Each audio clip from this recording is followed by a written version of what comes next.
A warning that could shatter the calm of an entire continent. What if a swarm of tiny, buzzing drones were the first whisper of a storm that would push Europe back to the brink of a conflict not seen since the mid-20th century?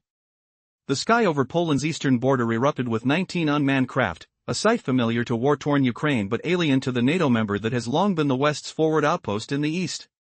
The metal birds sliced through an invisible line, the fragile boundary that separates orderly civilization from chaotic aggression. Their presence was more than a blip on a radar, it was the moment the Ukrainian fight spilled over, becoming an urgent threat at Europe's doorstep. Within minutes a similar incursion rattled Romanian airspace hundreds of kilometers south, confirming a deliberate signal from Moscow rather than a stray error. Earlier, the air battle drama marked a turning point, and now the story accelerates toward an even darker revelation.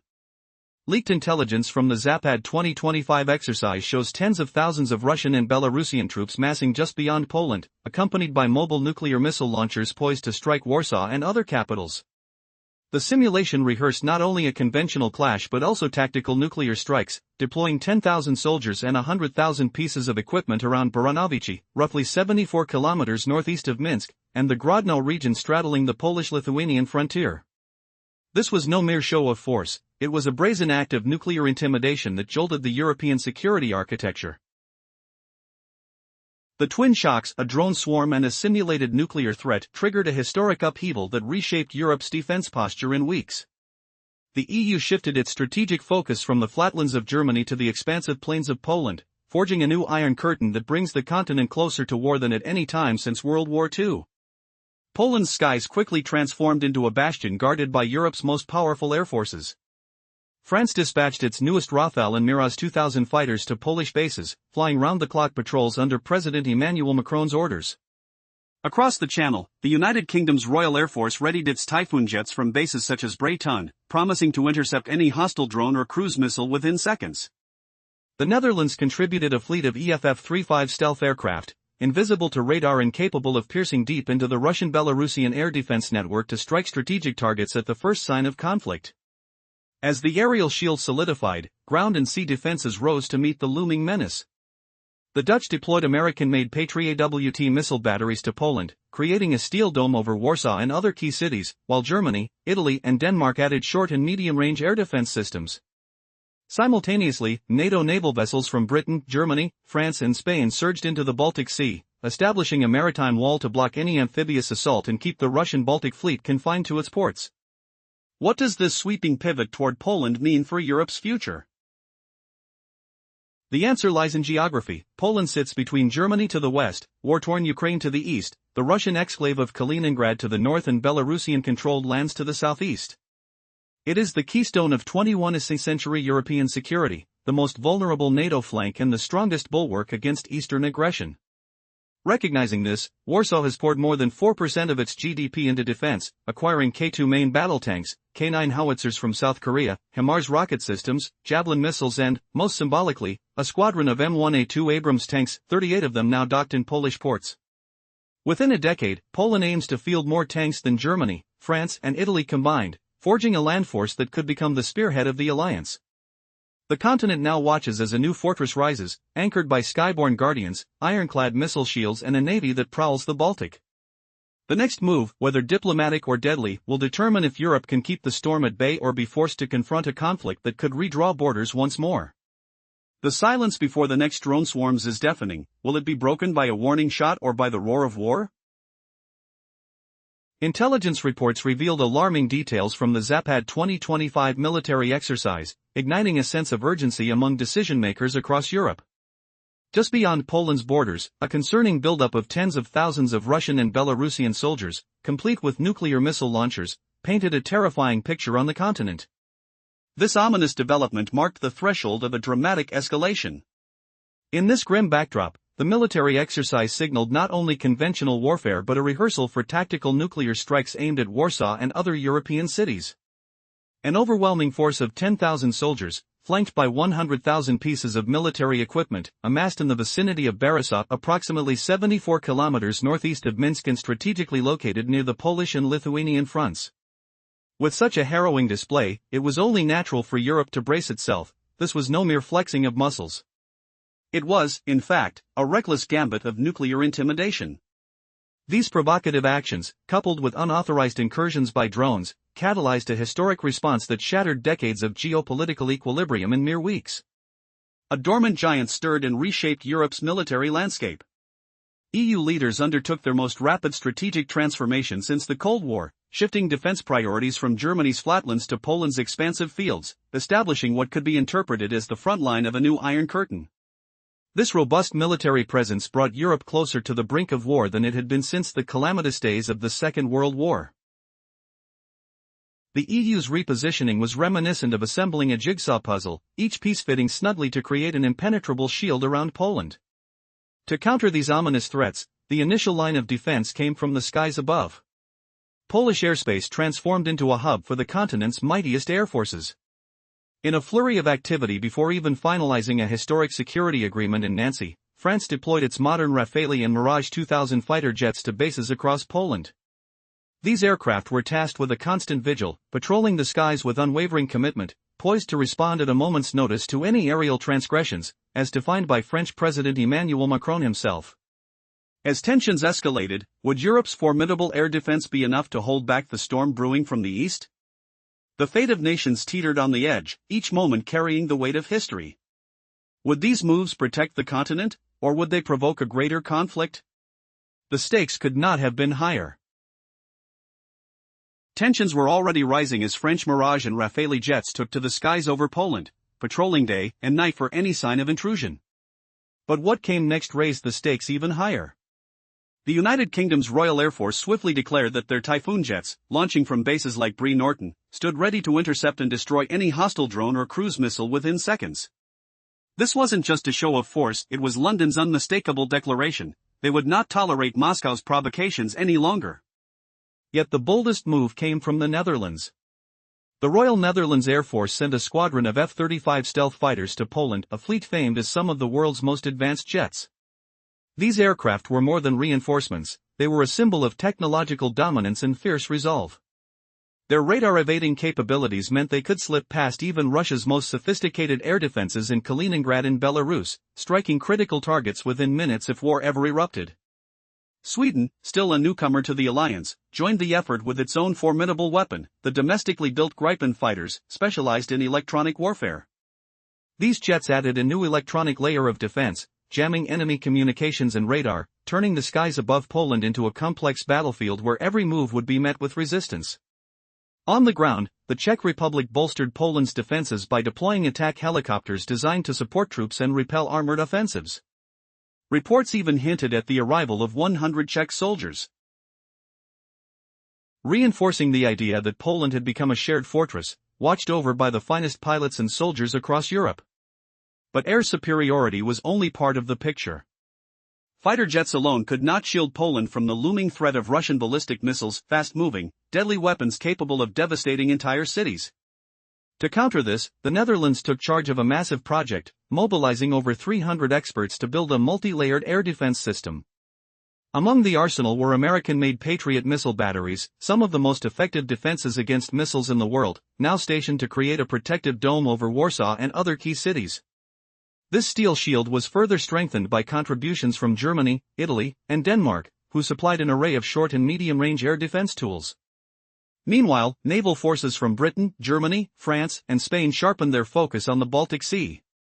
Patrols intensified, monitoring every Russian naval maneuver, establishing a maritime barrier to prevent any surprise amphibious attacks on Poland's northern front. Why had Poland become the focal point of this massive European defense effort? The answer lies in geography and history. Nestled between Germany to the west and war-torn Ukraine to the east, bordered by the nuclear-armed Kaliningrad exclave and tightly controlled Belarus to the north and east, Poland stands as Europe's frontline fortress against Russian aggression. Every weapon sent, every soldier deployed, every jet circling overhead was a commitment to holding that line. This was no ordinary military buildup, it was a jaw-dropping shift, redrawing Europe's security map almost overnight. But as European forces lock shields over Poland, the question lingers: will this iron fortress hold when the storm finally breaks? The silence before the clash feels almost electric. Anticipation hangs in the air like the distant echo of a thunderstorm that could erupt at any moment. What comes next could change the fate of a continent. In response to recent threats, it became evident that relying solely on fighter jets to defend against Russian incursions was not enough. Europe recognized the necessity for a comprehensive air defense system capable of countering sophisticated threats, including Iskander ballistic missiles and hypersonic Kinzhal missiles. The Netherlands stepped up, deploying over 300 experts to lead this crucial initiative on behalf of the European Union. To bolster Poland's defenses, the Dutch quickly established a formidable shield, introducing American-made Patriot missile batteries, renowned for their effectiveness. These state-of-the-art systems formed a protective steel dome over central cities like Warsaw, ensuring a robust line of defense against potential attacks. This initiative did not stand alone. Nations such as Germany, Italy, and Denmark lent their military capabilities, contributing various air defense systems, creating a fortified network that underscored the EU's commitment to safeguarding Poland. Yet, the threat did not just loom from the air and land, it extended into the seas.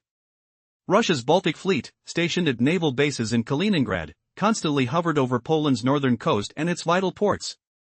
In a bid to counter this maritime menace, European naval task forces amplified their presence in the Baltic Sea.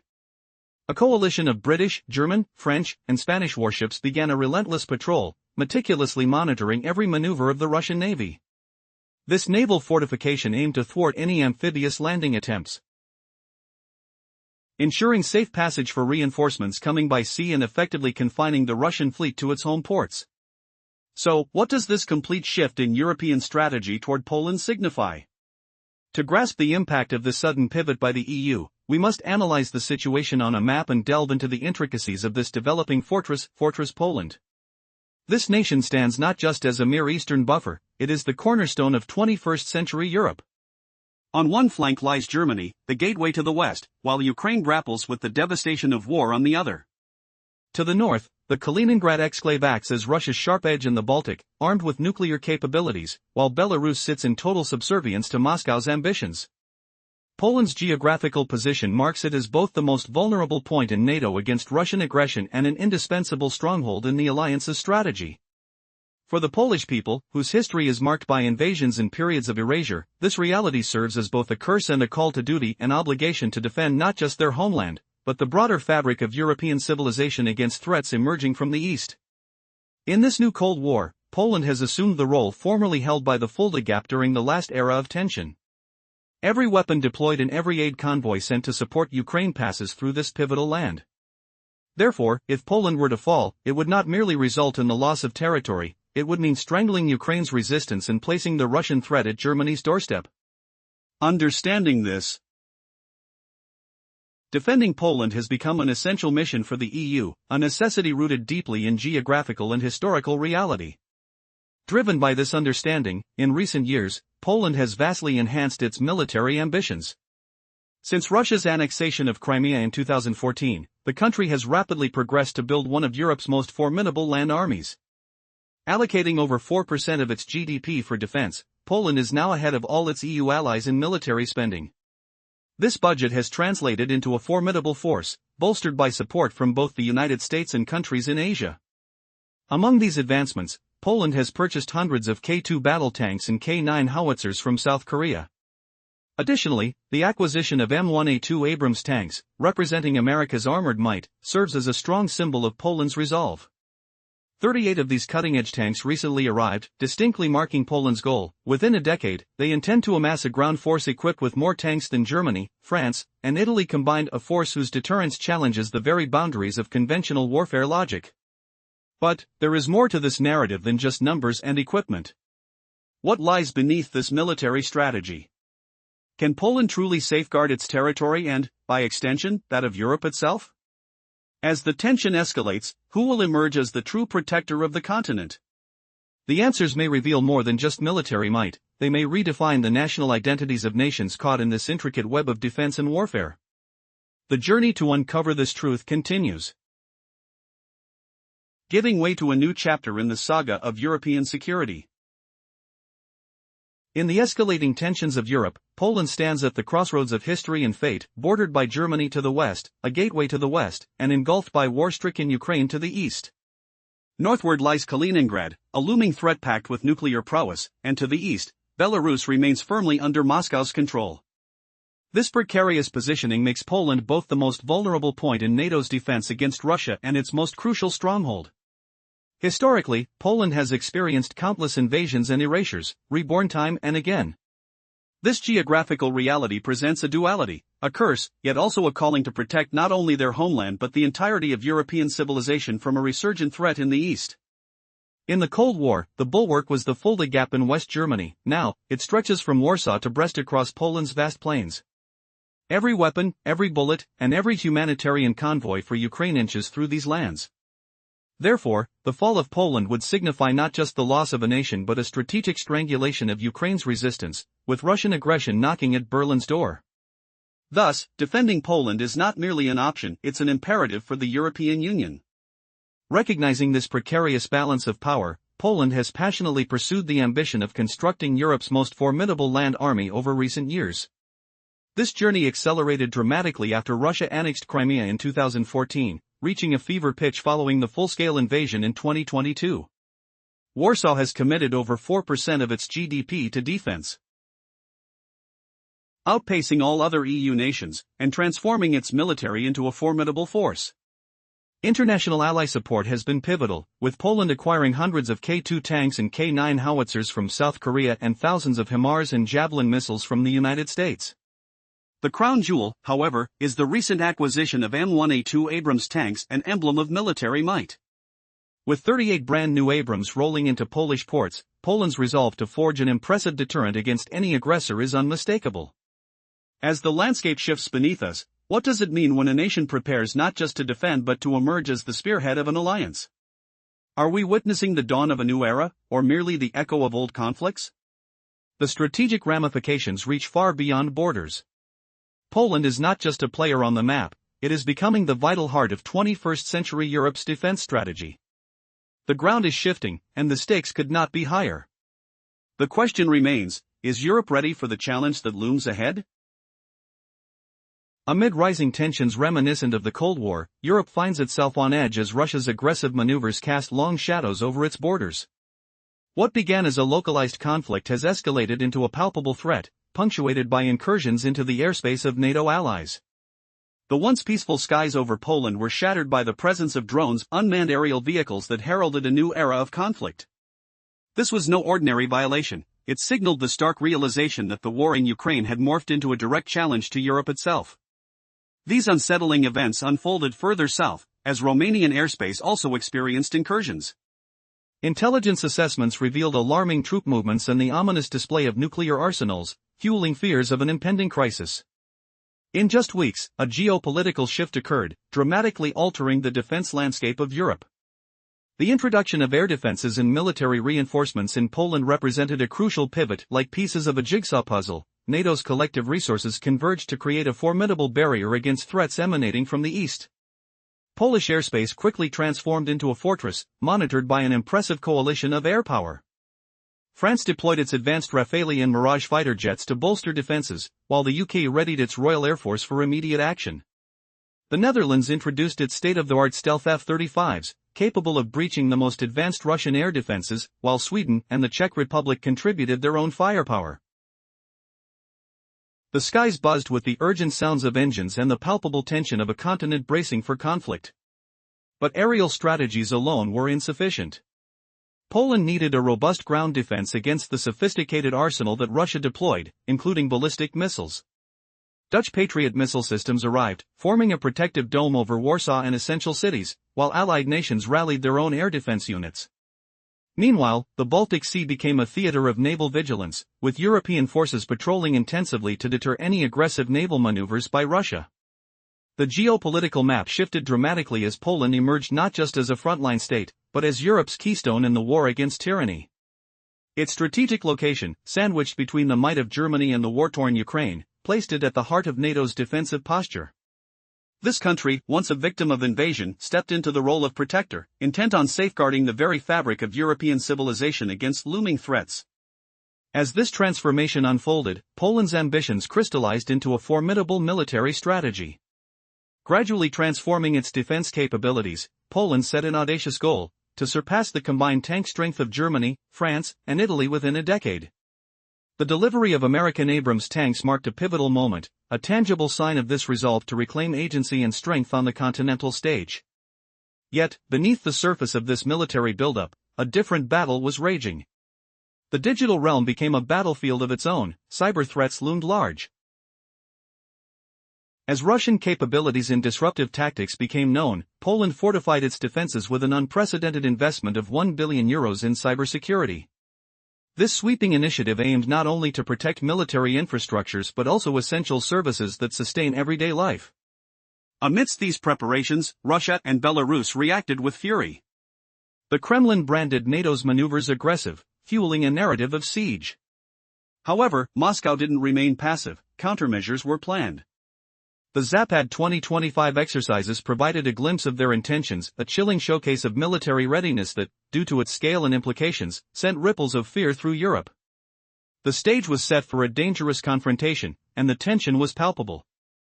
As the specter of conflict loomed ever more closely, the question lingered: would Europe stand united against the tide, or would old fissures re-emerge, leaving nations vulnerable at a moment when the stakes had never been higher? The answers rested not only in the skies and on the battlefields, but deeply rooted in the hearts of those who dare to fight for their freedom. The stakes were monumental, and history would soon bear witness to their choices.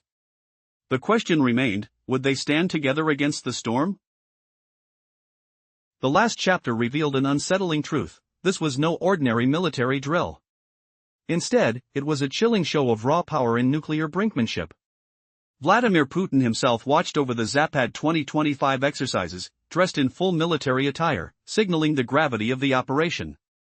Behind the scenes, intelligence agencies and independent watchdogs uncovered a terrifying scenario: the planning of tactical nuclear strikes aimed directly at Poland and the Baltic states. Imagine, nuclear weapons no longer confined to abstract threats, but actively rehearsed as battlefield tools to force Moscow's will if conventional war went against them. Now, picture Belarus, under the command of Alexander Lukashenko, opening its borders wide to this creeping shadow of menace. Belarus became the stealthy second front on Poland's eastern edge. Russian missile systems, including the infamous Iskander ballistic missiles, and nuclear-capable aircraft were permanently stationed here. This wasn't just a strategic positioning, it forced Poland to stretch its forces thinner, splitting attention between the Russian enclave and Kaliningrad in this sprawling new threat zone along Belarus border.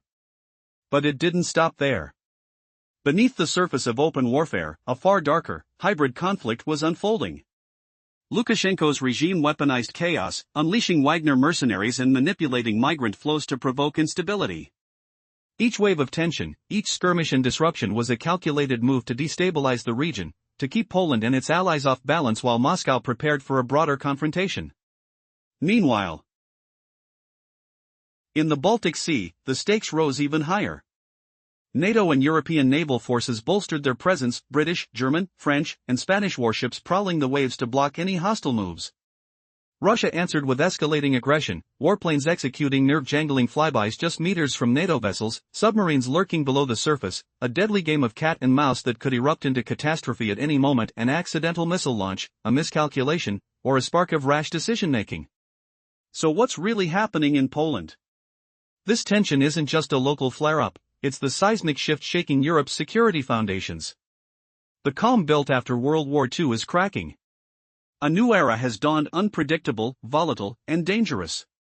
The question lingers in the cold, tense air: can Europe hold the line against a threat that now reaches deep, shadowy, and nuclear? What happens next isn't just about borders or armies. It's about the fragile heartbeat of an entire continent standing on the precipice of a change that could alter history forever. In the heart of a tense Europe, the landscape of security is shifting dramatically. The ongoing conflict between Russia and Ukraine is no longer an isolated struggle, it has spiraled into a looming threat that now engulfs the entire continent. Just as the first signs of aggression appeared over Poland with an unsettling swarm of drones, the uneasy balance of power in Europe teeters on the edge of chaos. This scene foreshadows a pivotal moment, one that could seal the fate of nations. What if this aerial invasion is not just a calculated provocation, but the prelude to a far more alarming escalation? The skies over Poland flickered with the presence of drone incursions, a signal that Russia's intentions stretch beyond its borders. The chilling reminder comes as intelligence reports surface, revealing a massive military buildup just beyond Poland's frontier, a spectacle of power designed to intimidate. Tens of thousands of soldiers and nuclear capabilities poised for action threaten not just Poland, but the very fabric of European security. In response, Europe rallies, preparing a military fortress unlike any seen since the Cold War. Polish airspace becomes the staging ground for a coalition of fighter jets from allies, creating a formidable defense shield.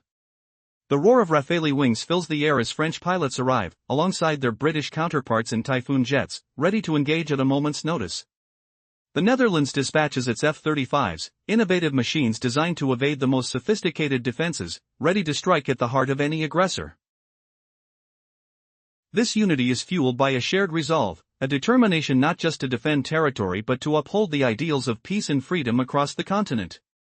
As remnants of a troubled past haunt Russia, its posture becomes desperate. Instead of confronting history, it threatens with nuclear force and employs proxy warfare to further destabilize the region. The divide widens on one side, Poland, emboldened and strategic, on the other, a militarized Russia, struggling to maintain its grasp over a world fast slipping from its control. Amid this tension lies a revolutionary shift in geopolitical strategy. The defense center of gravity has moved to Poland, marking it as the front line in the battle against aggression. This geographical pivot signifies more than a mere tactical realignment, it draws the line between security and chaos. As Europe braces for potential conflict, the question remains, will this formidable shield hold? Will it merely delay inevitable strife, or will it usher in a new era of deterrence?